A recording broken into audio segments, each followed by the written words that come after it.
Shalom, haleluya. Kita akan mendengarkan pengajaran kebenaran firman Tuhan pada hari ini. Sebelumnya mari kita mau berdoa supaya Tuhan memimpin kita di dalam pengajaran firman Tuhan dalam kebingungan dan kegelisahan. Sukacita Tuhan akan mengubah hidup kita. Bapa dalam kerajaan surga, kami minta pimpinan kuasa Roh Kudus-Mu, baik hamba yang menyampaikan firman Tuhan maupun kami semua yang mendengarkannya. Biarlah firman Tuhan ini firman Tuhan yang berkuasa, mengajar, menegur, memperbaiki tingkah laku kami, sehingga melalui firman-Mu kami tahu apa yang harus kami lakukan dalam kehidupan kami. Oleh karena itu Bapa, berkati hamba, berkati kami semua yang mendengarkan dengan kuasa Roh Kudus-Mu. Di dalam nama Tuhan Yesus, kami siap mendengarkan kebenaran firman-Mu. Haleluya. Amin. Amin. Shalom, kita ingin belajar pada hari ini tentang kebenaran firman Tuhan di dalam kitab Habakuk. Pasal 1, pasal 2, dan pasal 3. Temanya adalah hidup oleh iman. Kesusahan akan diubah menjadi sukacita dalam kesukaran. Habakuk adalah seorang nabi, tapi dia unik. Dia bukan menyampaikan kebenaran firman Tuhan kepada umat, tapi Habakuk firman ini adalah mengisi curahan isi hatinya kepada Tuhan. Karena apa? Pasal 1, Habakuk melihat dan mengalami kesusahan. Sebagai hamba Tuhan dia mengalami kesusahan dengan apa yang dia lihat, apa yang dia alami yang terjadi dalam kehidupan umat Tuhan bangsa Israel. Itu disebut di dalam pasal 1 Habakuk ayat 2 sampai ayat 4. Berapa lama lagi Tuhan aku berteriak tetapi tidak kau dengar. Aku berseru kepadamu penindasan tetapi tidak kau tolong. Mengapa engkau memperlihatkan kepadaku kejahatan sehingga aku memandang kelaliman. Ya aniaya dan kekerasan ada di depan mataku. Perbantahan dan pertikaian terjadi. Itulah sebabnya hukum kehilangan kekuatannya. Dan tidak pernah muncul keadilan. Sebab orang fasik mengepung orang benar. Itulah sebabnya keadilan muncul terbalik. Habakuk sedang mengalami kebingungan dan kegelisahan. Karena dia melihat bagaimana hidup anak Tuhan hidup dalam kesusahan. Sehingga dia mulai bingung dan gelisah. Tetapi puji Tuhan, dalam kebingungan dan kegelisahan, dalam pasal 2, Habakuk mengambil keputusan untuk mencari Tuhan. Mencari apa yang Tuhan inginkan dalam kesusahan yang dia lihat dan dia alami. Pasal 2 ayat 1. Aku mau berdiri di tempat pengintaianku dan berdiri tegak di menara. Aku mau meninjau dan menantikan apa yang akan difirmankannya kepadaku. Dan apa yang akan dijawabnya atas pengaduanku. Pasal 2 Habakuk mengutarakan bagaimana dia mengambil keputusan untuk mencari apa yang Tuhan firmankan. Dan akhirnya di dalam pasal 2 ayat 4, Tuhan berfirman kepada Habakuk. Pasal 2 ayat 4, sesungguhnya orang yang membusungkan dada tidak lurus hatinya. Tetapi orang yang benar itu akan hidup oleh percayanya. Tuhan berfirman kepada Habakuk dalam kebingungan, kegelisahan dan kesusahan. Bahwa orang benar akan hidup oleh imannya, oleh percayanya. Karena kebenaran firman Tuhan inilah dalam kesusahan yang dialami oleh Habakuk diubah menjadi sukacita dalam kesukaran. Pasal 3 ayat 17 sampai ayat 19. Sekalipun pohon ara tidak berbunga, pohon anggur tidak berbuah, hasil pohon zaitun mengecewakan. Sekalipun ladang-ladang tidak menghasilkan bahan makanan. Kambing domba terhalau dari kurungan. Dan tidak ada lembu sapi dalam kandang. Namun aku akan bersorak-sorak di dalam Tuhan. Beria-ria di dalam Allah yang menyelamatkan aku. Allah Tuhanku, itu kekuatanku. Ia membuat kakiku seperti rusa. Ia membiarkan aku berjejak di bukit-bukitku. Sukacita dalam kesukaran. Masalah persoalan kesusahan yang dialami Habakuk tidak selesai. Tapi yang diubah waktu Habakuk mencari Tuhan adalah hatinya. Apapun yang terjadi, walaupun kesukaran tetap ada, itu digambarkan seperti pohon ara tidak berbunga, pohon anggur tidak berbuah, pohon zaitun mengecewakan, ladang-ladang tidak menghasilkan bahan makanan, kambing domba terhalau dari kurungan, tidak ada lembu sapi dalam kandang, kesusahan, kesulitan tidak diubah.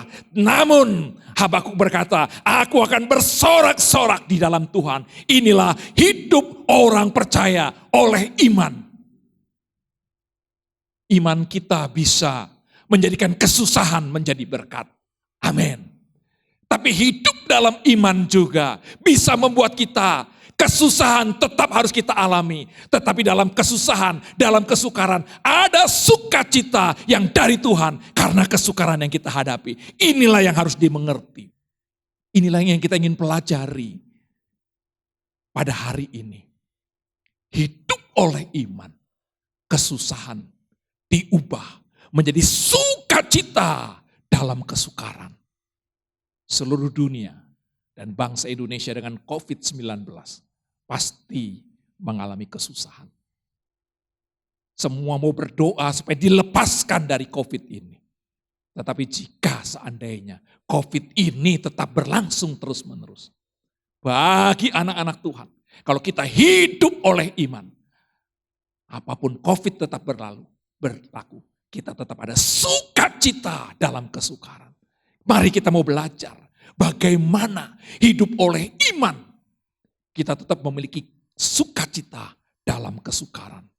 Ini disebutkan hidup oleh iman. Apa yang disebut dengan iman?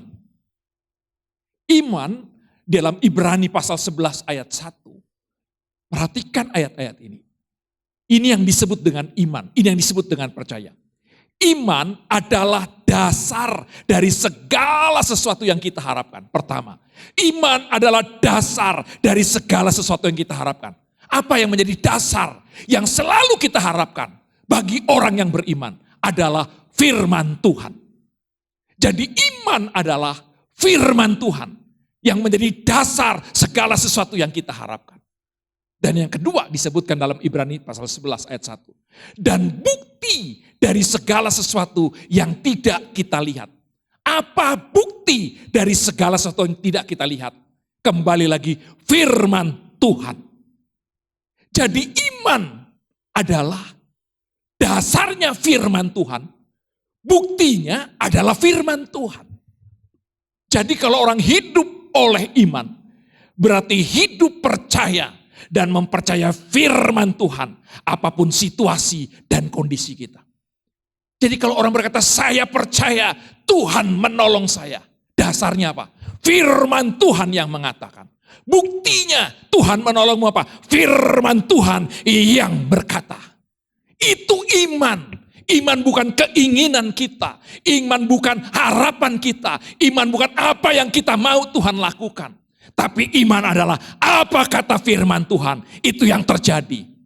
Jadi orang yang beriman dasarnya firman Tuhan. Buktinya firman Tuhan. Inilah yang disebut dengan iman. Tapi sering kali kita berpikir yang namanya iman selalu yes, yes, yes. Iya, iya, iya.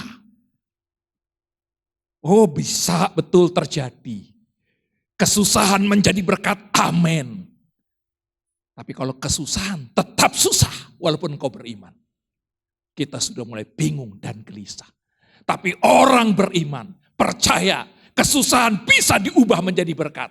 Tapi dalam kesusahan pun bisa diubah. Apapun yang terjadi ada sukacita di dalam kesukaran. Kesusahan tidak membuat hidup kita susah. Tetapi ada sukacita. Itulah iman. Mari, sidang jemaat yang kekasih. Janganlah iman kita iman seperti klinik. Yang dasarnya dasar keinginan. Kita mau Tuhan melakukan apa yang kita inginkan. Dasarnya percaya Yesus. Berarti itu pemaksaan. Tapi iman jelas di sini. Iman adalah dasarnya firman Tuhan. Buktinya firman Tuhan. Tidak ada yang mustahil bagi orang yang percaya, yang beriman. Tidak ada yang mustahil. Kalau orang dalam kesukaran, susah sukacita.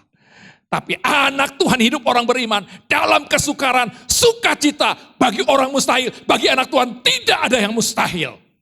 Inilah kebenaran firman Tuhan. Mari dalam kondisi sekarang, kita mungkin mengalami kesukaran. Tapi tidak boleh hilang sukacita dari Tuhan. Jangan hilang damai sejahtera dari Tuhan. Karena kalau kita hidup oleh iman, harus dibuktikan sukacita dalam kesukaran. Seperti Habakuk tadi. Sekalipun pohon ara tidak berbunga, pohon anggur tidak berbuah, hasil pohon zaitun mengecewakan. Sekalipun ladang-ladang tidak menghasilkan bahan makanan. Kambing domba terhalau dari kurungan. Dan tidak ada lembu sapi dalam kandang. Namun aku akan bersorak-sorak di dalam Tuhan. Beria-ria di dalam Allah yang menyelamatkan aku. Allah Tuhanku itu kekuatanku. Ia membuat kakiku seperti kaki rusa. Ia membiarkan aku berjejak di bukit-bukitku. Haleluya. Sekarang mari kita lihat bagaimana yang disebut dengan hidup oleh iman. Kalau kita sudah mengerti tadi yang namanya iman, sekarang bagaimana kita hidup oleh iman. Ada 3M yang dimana kita hidup oleh iman. Kesusahan diubah menjadi sukacita dalam kesukaran. Yang pertama, dalam kesusahan yang kita alami, marilah kita memikirkan apa kata firman Tuhan terhadap apa yang saya alami. Habakuk pasal 1 waktu dia mengalami kesusahan. Dia bertanya kepada Tuhan. Dia memikirkan apa kata firman Tuhan terhadap apa yang dia alami. Bapak ibu saudaraku yang kekasih di dalam Tuhan Yesus. Tidak ada sesuatu pun yang terjadi yang kita alami tanpa sepengetahuan dan seizin Tuhan. Tuhan tahu apa yang kita alami, apa yang akan terjadi. Tuhan tahu, Tuhan mengerti. Dia tidak kaget kalau saat ini kita mengalami masalah, persoalan, dan pergumulan. Dia tidak kaget. Karena kita adalah milik Tuhan, kita kepunyaan Tuhan. Semua yang terjadi dalam hidup kita tidak ada kebetulan. Itu Tuhan izinkan dan Tuhan kehendaki. Oleh karena itu, marilah waktu kita mengalami sesuatu yang tidak menyenangkan, mengalami sesuatu yang menyusahkan, marilah kita memikirkan apa yang Tuhan katakan terhadap apa yang saya alami. Apa yang Tuhan katakan waktu saya kekurangan uang. Apa yang Tuhan katakan waktu saya mengalami sakit penyakit. Apa kata firman Tuhan terhadap apa yang saya alami saat ini. Jangan mengeluh. Jangan datang dengan membuat laporan. Tuhan saya susah. Tuhan tahu. Tuhan mengerti. Ini langkah pertama. Kalau kita mau hidup oleh iman. Apapun yang terjadi. Apapun yang kita alami. Berpikirlah. Apa kata Tuhan saat saya mengalami masalah ini. Apa kata Tuhan? Itulah yang dilakukan Habakuk. Dalam pasal 1. Dia mengutarakan hati dan dia menunggu apa kata Tuhan. Hiduplah apa kata Tuhan. Bukan hidup apa kata situasi dan kondisi. Yang kedua. M yang kedua. Kalau kita sudah tahu apa kata Tuhan. Yang kedua. Marilah kita menanyakan apa yang Tuhan ingin untuk kita lakukan dalam masalah persoalan yang kita hadapi ini. Jangan minta Tuhan tolong, Tuhan pasti tolong. Jangan berdoa Tuhan berkati aku, Tuhan pasti memberkati kita. Tapi dalam masalah persoalan problemmu, tanya apa yang Tuhan Yesus inginkan untuk saya lakukan dalam kondisi saat ini. Kesusahan. Habakuk pasal 2. Dia berkata, Aku mau berdiri di tempat pengintaianku dan berdiri tegak di menara. Aku mau meninjau dan menantikan apa yang akan difirmankannya kepadaku dan apa yang akan dijawabnya atas pengaduanku. Mari, COVID semua pasti akan susah. Tapi mari kita bertanya apa yang harus kita lakukan dalam kondisi, situasi sekarang. Apa yang Tuhan inginkan untuk kita lakukan dalam kondisi saat ini. Jangan terbalik, seringkali kita mau. Apa yang Tuhan harus lakukan dalam kehidupan saya kondisi ini. Seringkali orang berkata yang beriman adalah Tuhan akan melakukan apa yang saya inginkan dalam kondisi ini. Tapi hidup orang yang beriman adalah apa yang Tuhan inginkan untuk saya lakukan dalam situasi, kondisi, kesusahan ini. Haleluya. Mari dalam saat ini tanya apa yang Tuhan inginkan untuk kita lakukan. Dan puji Tuhan, Habakuk Tuhan jawab. Apa yang Tuhan inginkan? Hidup oleh iman. Dalam kondisi saat ini sudah hampir 1 bulan. Engkau tahu apa yang Tuhan inginkan kamu lakukan? Apakah itu sudah mendapatkan apa yang Tuhan ingin saya lakukan dalam rumah tangga kita, dalam pekerjaan, dalam usaha bisnis, dalam komunitas kita dengan kondisi yang terbatas ini?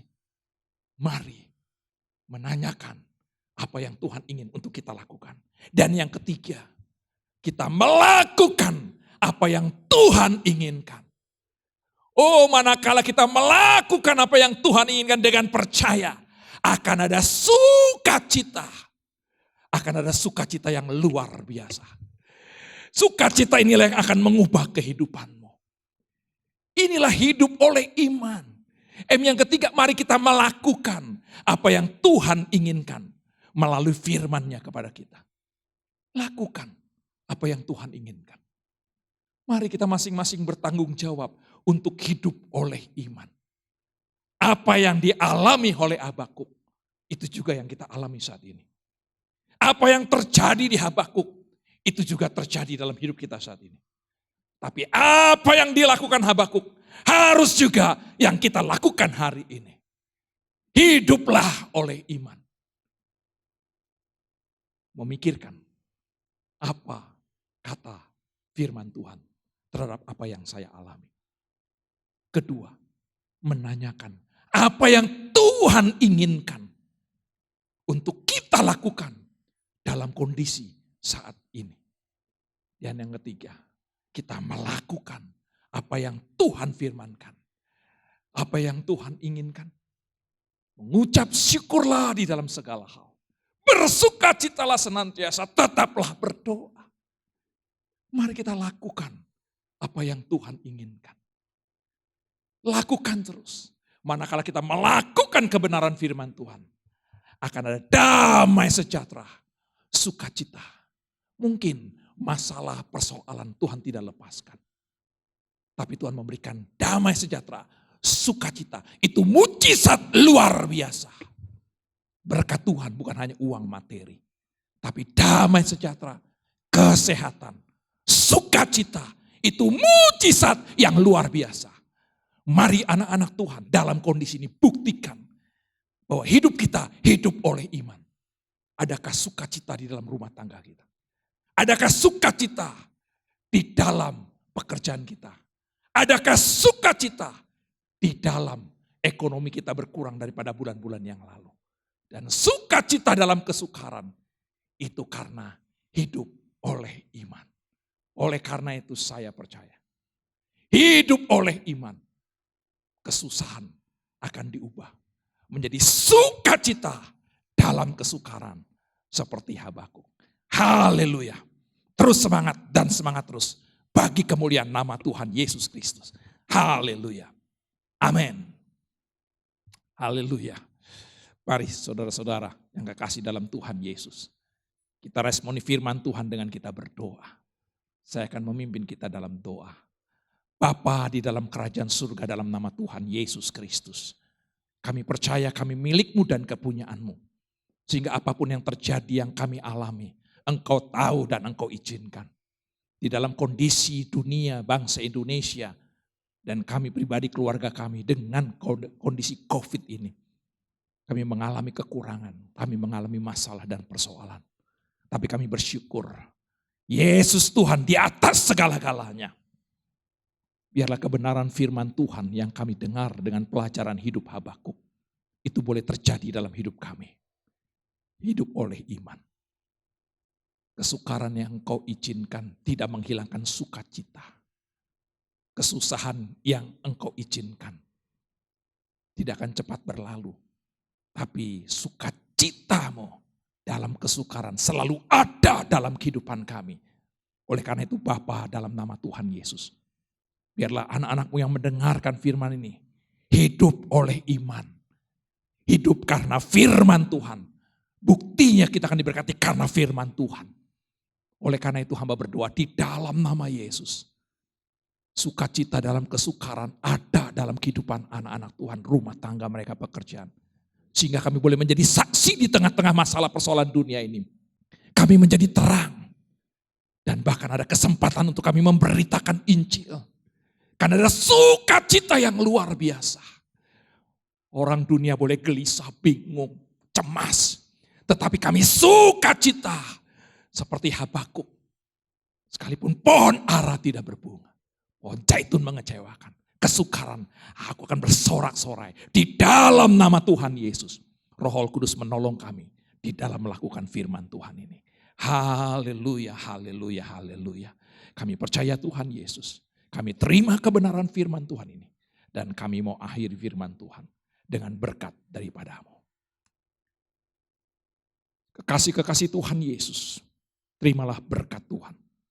Damai sejahtera daripada Allah Bapa yang melampaui segala akal pikiranmu. Kasih sayang yang telah dinyatakan dalam Yesus Kristus Tuhan yang telah datang sebagai manusia, mati, bangkit, naik ke surga. Mencurahkan Roh Kudusnya atas kita sekalian, menyertai, menaungi, dan melindungimu dari sekarang sampai selama-lamanya. Penyertaannya menjadikan apapun yang kita kerjakan dalam situasi kondisi berhasil dan nama Tuhan Yesus dipermuliakan. Haleluya. Amin.